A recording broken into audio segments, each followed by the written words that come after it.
of the role of and how it would transform if an attorney general, we're not looking at things purely from the facts, purely from the evidentiary burden and how to meet it, but instead taking directives on who to prosecute from the President of the United States. Sure. If the president told a compliant attorney general, I don't like what this congressman said about me or did about me, did to me over the course of the last 2-3 years, whatever, open an investigation on that person. That attorney general could tell a compliant United States attorney to do just that. Talk to a compliant FBI director who could be replaced by the president, to open an investigation, and then to just look through that person's life and look for anything that you possibly can find. Who's to say what you find in any person's life that might run afoul of the law, and even beyond that, the mere fact of an investigation of a person who is a public figure can be reputation ruining, can be politically damaging, not even if you find anything, just the fact that the investigation itself exists. And if you've got the full weight of the Justice Department, the full weight of the presidency, the full weight of the FBI focusing on somebody like that, that can be extremely damaging to not only that person individually, but to our democracy writ large. What's going on, everyone? It's Talks with Kenny here today. And we just heard from one of the most corrupt attorney generals in our modern time, right? Eric Holder, right? And he perfectly pretty much explained and articulated a motive for why they're going after Trump. Like, end of the day, there's 9 charges set against Hunter Biden, right? I'm pretty sure if you only follow left-wing media, you have not heard a peep about this, or you heard some semblance of it. And I want to just hone in on the irony that one of the here's the article, right? This is a Times article, right? Eric Holder's legacy is of duplicity, incompetence, and obliviousness, right? And oh my God, this guy, the amount of fraud this guy. Look, Eric Holder makes a separate during a major financial fraud announcement press conference on August 21, 2014 at the Justice Department. This man weaponized the Justice Department for his own political ends. Right, despite some positive actions, right, and this is, I don't know, I'm ignoring this because I want to hone in on this, because when I make arguments about how I believe Democrats pry on the ignorance of the people, a lot of people get offended by what I say, and I honestly believe that Democrats have the monopoly or the majority of the ignorant vote. I'm not saying that if people vote Republican, they don't vote Republican based on ignorance. My argument is that Democrats have majority of the ignorant vote, of the low information vote. Because end of the day, if I ask you an argument, who's more politically informed, a younger person or an older person? On average, we'll say the older person, because the older person gets to what? Has the benefits of what? Experience. While the young person is still naive, still trying to figure out the world because they have limited experience because they live a shorter lifespan. So if I go, hey, which political party want the voting age to go down to 16? Democrats. They themselves prove the notion that they rely on the ignorant vote.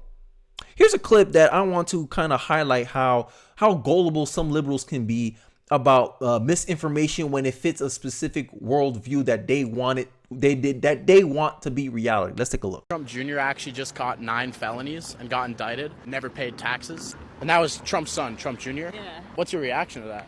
It doesn't surprise me, but that's pretty messed up. I think I know what you're doing here.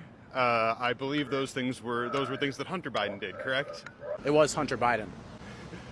Yeah, no, I've seen some headlines about that, and It doesn't affect how I feel about a Biden presidency. Really? Yeah. Because you agreed it was pretty evil. I would think that you wouldn't want. I'm not voting for Hunter Biden. I'm voting for Joe Biden. But they also are business partners and live in the same house. You don't think Biden was aware that his son evaded taxes? And, Joe Biden always says we're going to tax the rich. His son never paid taxes. Doesn't that seem a little bit contradicting?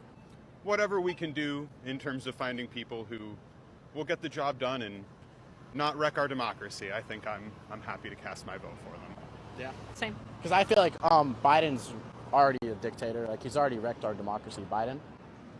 Well, I disagree. How do you disagree, though? I'm just wondering. You're the one making the statement. I'd like to hear why you think that. Because he gave his leading candidate 4 indictments, and he raided his home and weaponized the DOJ and the FBI to go after his leading candidate, who's leading in the polls by a lot. to me, that's just like, let the people decide. Why would you want the DOJ and FBI that you're running weaponize them and have them decide, you know? That seems a little authoritarian. Yeah. Yeah. I mean, I don't have time to stand here and draw lines in the sand with you. So, Yeah. So you guys are, you're walking away? Yeah. These are the people who said, "Oh, this is not a political witch hunt." Only Democrats believe what's going on with Trump is not a political witch hunt. Independents believe this to be so, and Republicans believe that this is a political witch hunt against Trump.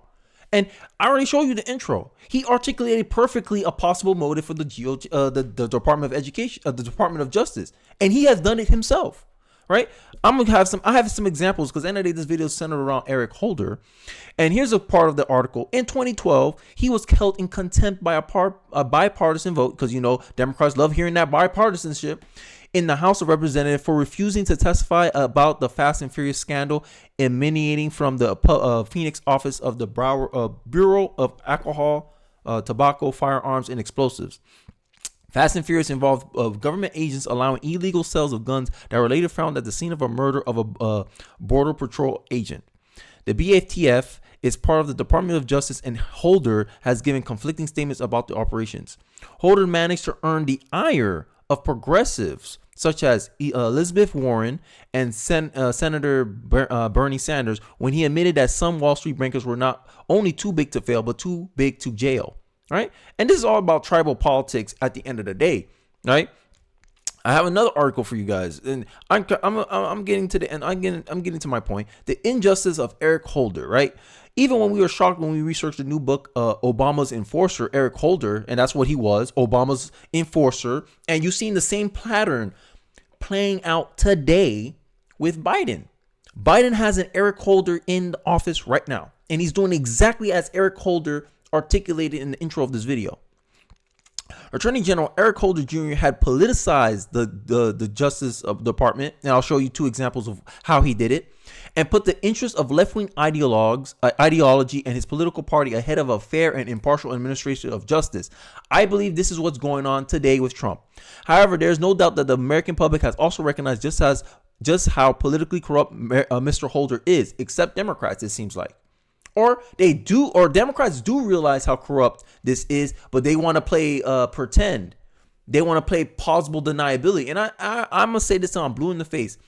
Democrats, when they say this is a threat to our democracy, translation, it is a threat to our power. That's what, when you ever hear, oh, this is a threat to our democracy, this is a threat to our democracy. If it is the Democrats saying it, they meaning it's a threat to their power. And if it's a threat to their power, that's when they want to, oh, it's a threat. We want to hold this accountable. But if it's not a threat to their power, they don't want to hold it accountable. And that's what's going on right now. They know that if they stand on principle, they won't get the outcome that they actually want. Trump in jail. Right? I'm starting to have this perspective that Democrats seem to want to compromise their principles, their morals, their values, if it means they get a favorable outcome that they want. Right? So given the month's very embarrassing polls conducted by the Hart Research for NBC News and Wall Street Journal, the poll asked correspondents about their opinions about the 10 different national political officials ranging from Bill Clinton to President Obama to Eric Holder. Right? And the results said that he had the highest combined negative ratings than any of the politicians asked in the polls. Mr. Holder and his subordinates have racialized and radicalized the department to the point of corruption. They have embedded politically leftist extremists in the career ranks who has an agenda that does not comport with equal protections or rule of law. So I can even make the argument that Eric Holder set the precedent and set the conditions for Biden to do what he's doing now in 2023. Elections have consequences. Who believe that the ends justifying the means? Sound like communists to me. Sound like socialists to me. Sound like what the Democratic Party currently represents. This is the Democratic Party's true slogan. It's not protect democracy, because if the ends justify the means, then they'll say, hey, we'll ban democracy to protect democracy. Because end of the day, this is the real Democratic Party's slogan. The ends justify the means. If we have to destroy democracy to protect our power, we will. If we have to violate your body, my choice, we will. All of it, it means it gives us a favorable look. If we have to lie about Mitt Romney during the election season, and then later on we found out the lie was say, hey, did we win the election or we didn't win the election? That's all Democrats care about. That's why they like to smear, slander, right? Project, because they see it works. And I'm talking to you as an American to American, or, a fellow viewer, is that you don't let politicians manipulate you into a conclusion that they want you to have. I'm a more proponent of people need to start thinking for themselves, decentralized information, because at this point in time, we can't afford people to be ignorant about what politicians can do. Right? He behaved in an unprofessional and unethical manner. Their policy is to intimidate and threaten employees who do not agree with their politics. Does that sound like a fair system? Does that sound good? Democrats? Come on. And even moderate Democrats have left the department. Right? And I already told you, their stats already show that 83% of these bureaucratic administrative groups and programs overwhelmingly are Democrats. So they essentially taken over these bureaucrats in these institutions. That's why the FBI feel comfortable tracking parents, because they disagree with the transgender movement, raiding Catholic homes, right? They want to track far right extremists, but they don't want to track far left extremists at all. They want to pretend only far right extremists exist in this country. There's no such thing as a far left extremist. This is why. Because of many of the people in these bureaucratic administrative states are Democrats. That's a bias there. That's a problem there. That is a big centralization of power in one political aisle, and you expect me to not believe that they'll use it for their own ends, given the track record that the Democratic Party has already established. Because they were treated as enemies by administrative officials and their lackeys. Another black employee who has worked for the Justice Department for decades said to me that there's no justice left in the justice under this administration. Right? That was during the Obama years, and Biden's like, let's run it back. And that's exactly what's going on. This feels like an Obama administration extension. Right? Here's the article I wanted to show it out. DOJ ends Holder era slush fund payout to outside groups. So apparently, I think I brought this story up before, but the department, this is 2017. The Department of Justice, the Justice Department announced Wednesday that it will no longer allow prosecutors to strike settlement agreements with big corporations, directing them to make payouts to outside groups, ending the Obama era practice that Republicans decried as a slush fund that padded the accounts of liberal interest groups. This is what Eric Holder was doing. So they'll go, the government would bring a corporation in court, right? Prosecute them.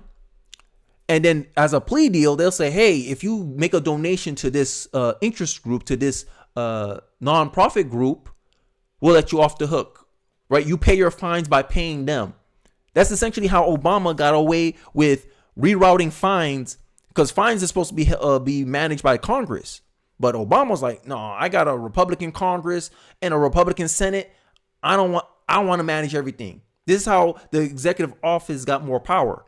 So this was his little workaround. Okay, when you prosecute these companies, make sure they settle, instead of paying the fine directly, they pay the fine by donating to my interest groups, my progressive interest groups in a memo, right? So in a memo sent to 94 U.S. Attorney's Office earlier Wednesday, Jeff Sessions said that he would end the practice that allowed companies to meet settlement burdens by giving money to groups that were neither victim nor party to the case.